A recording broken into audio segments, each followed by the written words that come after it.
Hi, I'm Sophie Crosswaite, nutritionist for our education business, and I'm going to talk to you today about salt. So, we have pledged to reduce the salt across our menus, and we thought we'd bring you some top tips from our nutrition team on how you can reduce salt at home. But first, we need to understand why we need to reduce salt.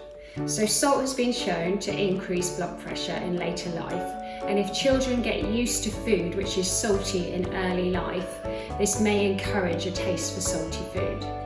So how can we reduce our salt intake? Salt is found in a lot of processed food and takeaway food, so cooking from scratch can really help, but remember not to add any salt when cooking.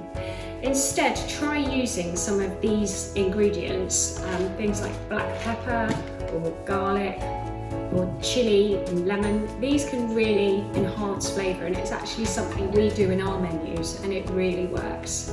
Another thing is to try roasting or stir-frying vegetables instead of boiling them, just to bring out the flavour a bit more. You can also try using some of these reduced salt alternatives.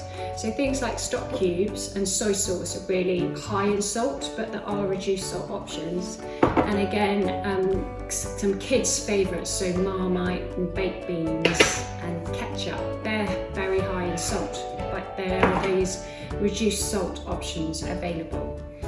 Also remember that salt can be hidden in places like bread, and in fact bread actually accounts for 20% of the intake of salt in the UK, so it's worth just checking those labels.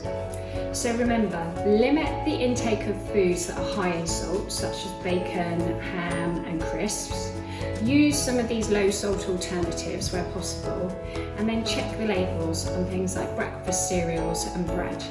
And focus your cooking on foods which are naturally low in salt, so that's fresh fruit and vegetables, pasta, noodles and lentils, and fresh meat and fish.